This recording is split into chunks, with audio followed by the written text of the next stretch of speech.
Educator Chipotle Challenge, coming to you live from Lynchburg, Virginia. I got my good friend here, Becca Hocking, also known as Mrs. Hocking, to students and families in Colorado, Idaho, South Carolina, and now New York. Yeah, there you go, you got them. Yes! I met this kind, caring, compassionate, super driven, holds her students accountable teacher in Blackfoot, Idaho, when I got my first school counseling job at Fort Hall Elementary. What has been your role over those 4 states? I got out of the Army in Colorado and got my teaching license through Regis University. I student taught with Mrs. Crow, awesome, phenomenal reading teacher, by the way. And I started teaching first grade there. Taught first grade in Colorado before I moved to Idaho. Taught second grade in Idaho, was an instructional coach there. Then we moved to South Carolina. And I taught fourth grade, first grade there. Fourth, first, and then first. Again, I went home to first grade. First grade's my favorite. And then I went to New York where I got a job teaching 5th grade, which is in the middle school, and we rotate classes, so I teach ELA and reading, and I was terrified to teach middle school, but I really have enjoyed it, and they are still little people, just in 5th grade bodies. Right? Becca, what is your why for being an educator? First, I have to tell you that I think understanding a person's why is so important, and I think it goes back to even you understanding your own why, and even in lessons that you teach in curriculum, science, even phonics, sight words, if you tell the kids why, you have more buy-in. They have a reason. It's not just because I told you so. It increases the engagement, and it really intrigues them. And if you encourage them to think about why, what is their why, I feel like you improve student ownership and just foster a greater sense of it. So I really like that you asked me what my why is. And I'll tell you that my why is building relationships that make a difference. My brother and I grew up in a divorced home, and it was all we knew, so we didn't know that that was different. There was a lot of turbulence in the family, but we never knew because we had some really powerful women and role models. My mom and my grandmother. We didn't know that we were poor because we had everything else that we could have wanted. So when I was going to school in first grade and teachers were saying things like, well, you know where they live. And at the time, I knew that a bunch of kids got on this bus and came to school, and a lot of us from the school lived there. But I didn't realize that the Section 8 housing or government assisted housing was where we live, and teachers would say things about my hair not looking like other kids, but not knowing that my mom worked night job and my stepdad worked a day job so that they didn't have to pay for daycare, or that we didn't get to see my father as much as we would have liked because he was an alcoholic. They didn't take the time to get to know any of those things, so when it was my brother didn't read well and I was apparently not as put together as I should have been, it all came back to where we lived or who we were because of this outside appearance of what we had. And I'll never forget, my brother had a teacher. Her name was Mrs. Santos, and from an outsider looking in, she made such an impact on him because she really took the time to create a relationship with him and find stories and novels and things that he loved to read. And all of a sudden I got to watch my brother, who hated reading, like eager to read and wanted to read the stories and excited about a novel. And to me that was powerful. It was like she had this magic wand that she waved and changed his whole outlook on education, literacy, I struggled in math, and I had a teacher, Mr. Anderson. He sat with me day after day and never made me feel stupid. He never made me feel like I couldn't do it. I always knew that he was going to give me just enough success to make me want more. But he was never going to leave me without filling those bits of success. And I imagine that's how Mrs. Santos impacted my brother. And fast forward a couple years, and my art teacher, Mrs. Marzoff, was phenomenal. And I can't pinpoint one thing that she did to be this amazing teacher or this having such an impact on me other than she cared. She took the time to make a connection, create a relationship, and I know it wasn't just with me. She genuinely loved us and cared about us and wanted us to be better people. So when I think about my why, I think about kids who are, if an adult is having a bad day, they're able to verbalize that, and they're able to say, I'm really feeling yucky today, or they have a meltdown or a breakdown.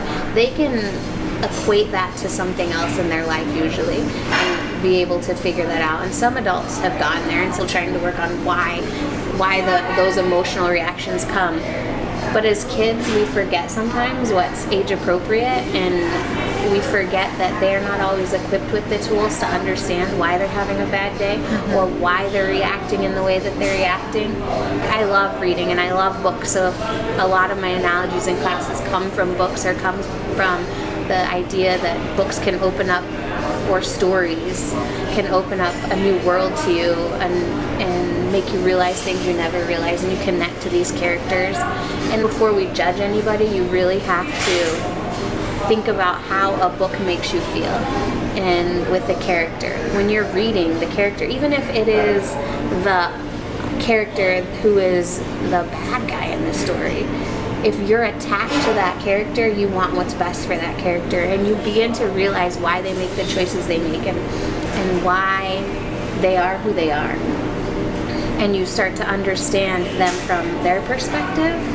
And so I always tell my students, and I always tell people that if I could give you a book, a novel about my story, and hand it to you when you disagreed with me or didn't like how I handled a situation or didn't understand why I was behaving the way that I was, if I could give you this book and you could read it and you could know my history and you could know where I've been, you would have a different sense of empathy and understanding for me. And if we were having a disagreement and I was able to read your story front to back, cover to cover, and really get to know you on a whole nother level, my understanding and empathy level would be very different. And so I try to do that with my kids, even the ones who try my patience or the ones that I think we're going to have a rough year. I really have to figure out the why behind their behavior and the why behind who they are and why did they make that choice. And so I would say my why is relationship and connection. You heard it, folks. Relationship is key to student success, to student learning and engagement, and you had a few teachers in your career that cared about you and took the time to read at least part of your story to help understand why things were going the way that they were going for you, and helped you bounce back from those adversities and to continue forward. And now you're an educator that does the same for students. And I hope so. I know so. You had shared a story earlier about how in your restorative practices PowerPoint, the student gave a little note that you are the best person, and just the stories that you've told me over the years of how students have shared the positive impact that you have made on their life, and it's incredible. It's inspiring. I think that's my goal. The YouTube video that I showed you about one caring adult, you should Google it if you haven't watched it. I think that's true. Every person is one caring adult or one caring person away from a success story. They need someone to to cheer them on, someone to give them that little bit of success and make them want more, someone to help them to that first step of success, and then encourage them to want more, to want to get more for themselves. Absolutely. Mrs. Hocking, what is the most important thing that teachers need? Teachers need mentors and strong peer role models and opportunities to get outside their own classroom. I think I'm the teacher I am today because I had extraordinary mentors and educators to learn from. The lady that I student taught with, Mrs. Crow, was amazing, and I really credit her with the reading background that I have and really being able to help students on that level. And she recommended that I take a class through University of Colorado Springs with Dr. Swaby in the summer, and that was invaluable. Had I not taken that, I don't think I would have been the teacher that I am today. I don't think that you should be afraid to say you don't know something. I don't think that you should ever be content in the knowledge that you have. The experts are in the classrooms, on the front lines every day, and if we could carve out some time or creatively schedule some of the master schedules, whether it's through instructional coaches covering classes, to enable a teacher to go into another classroom, into another area, and to see, like, okay, I feel like I'm struggling with classroom management. Well, you know what?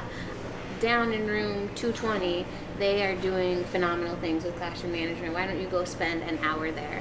And the number one thing that we need and that we have is other educators who are passionate and empathetic and creative and an expert at what they do. So we have to get really creative and find ways to allow more time for teachers to seek professional development, mentoring from the actual teachers. From their peers. Have to give out a shout to Dr. Fleming. Dr. Fleming and I taught in South Carolina together.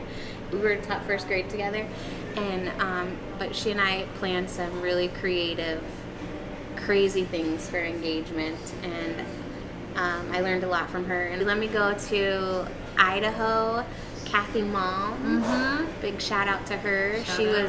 I think she was a light, sunny, bright spot in a time where the school needed her to come on board and kind of rejuvenate our passion for learning. Definitely. And in Colorado, there were just so many. I worked with a lot of phenomenal people there. Mr. C, special education teacher, probably the best special education teacher that I have ever had the opportunity to work with. And I think it's pretty powerful to watch the things that he's done with kids and the way that he's been able to get them to do the things he needs them to do, or to get them to taste that little bit of success. I have a pretty amazing superintendent right now. When we moved to New York, she literally helped me move stuff into my house. The day that I got keys to the house, she helped me get what little bit of stuff we had there in storage before our household goods came. Wow. And she moved us in with her son and her in their trailer and brought us dinner. And I just remember thinking, how lucky am I? Because there's not many places I feel that you would have gotten that kind of a welcome and compassion. And Becca, do you have any words of wisdom or encouragement to share with aspiring educators? I had this vision or dream, or I don't know, this crazy sense of fairy tale passion that when I went into teaching, it was all going to be magic and rainbows, and there isn't a magic wand. And while there's not a pot of gold, there's definitely a pot of goals, and you can't quit. You can't give up, and you're going to have days that are exhausting and hard. There are moments where you are going to want to quit, and you're going to think, why did I become an educator? Why did I choose teaching? Even on those hard days, you are making a difference. And on the days that there are days you just have to let yourself feel the emotion of it, because it's draining and it's exhausting, especially when you see some of the things that we see, and you hear some of the stories that we hear, and you feel the pain and sadness and struggle of the students. If you push through and you don't give up, that when you need it, you're going to find a little post-it note on your computer screen that says you are one of the best people, from one of your most difficult students but most rewarding students. You're going to see those changes. You're going to have the kid that grows an immeasurable amount in your classroom, and not just academically, socially, as a person.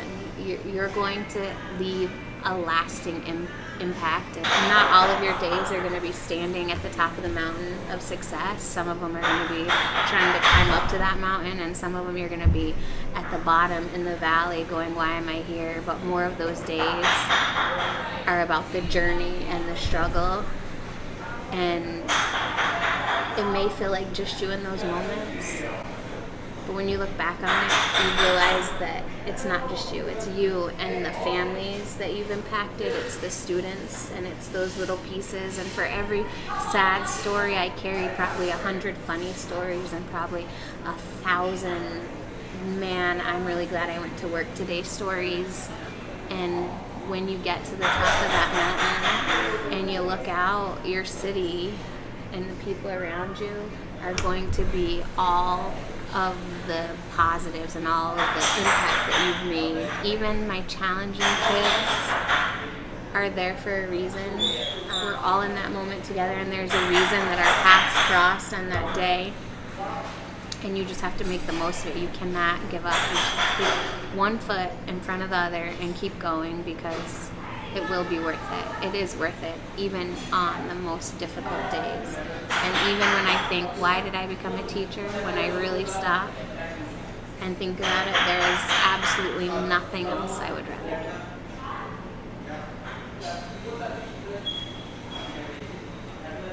do. So profound. Thank you so much for taking the time to interview with me and for being part of the Educator Chipotle Challenge. Mrs. Hocking is one of the most phenomenal, dedicated, compassionate teachers that I've met thus far, and I know that you're continuing to have an everlasting impact on the students and the families and the peers that you have in New York and wherever else you may go after that. Signing off from Chipotle in Lynchburg, Virginia. Can I give a shout out? Sure. Real quick before she signs out? Tanisha! She's going to teach in Dubai, and I'm so excited. She's my teaching soul sister. Yay! Good luck in Dubai. ECC, over and out. Keep it real. Much love. My favorite moment of watching you teach a class, you were doing the school counselor toolbox, and you had all these tools in your toolbox, right, and you pulled out a ball and you were throwing it to kids, and you were asking them to tell you their name and throw you back the ball. And you threw it to one of the boys, and what did he say? Do you remember? Big Daddy. Like when you call him Big Daddy, or Big Papi, Big Papa. Big Papa. And so you threw him the ball, and he caught it, and he like got this grin on his face, and he started laughing. And I'm like sitting over there, because I think I was subbing, or I was in there during your lesson, and so I'm like dying. He's like, Big Papa, and he throws the ball back, and I'm like over here with my book, like, and you took the ball, and you caught it, and you said, I know you love it when I call you Big Papa, and you threw the ball back, and he caught it, and you were like, now what's your real name? And I'm like, it was so school counselor winning. funny. He was like, my name is, and he told you his real name. You didn't even skip a beat, not at all. It was hilarious, and he was like, oh, that didn't work. Well, all right, I'll tell you my real name. Miss So Evie. funny. All right, with your toolbox. School counselor. Phenomenal teacher. Phenomenal counselor.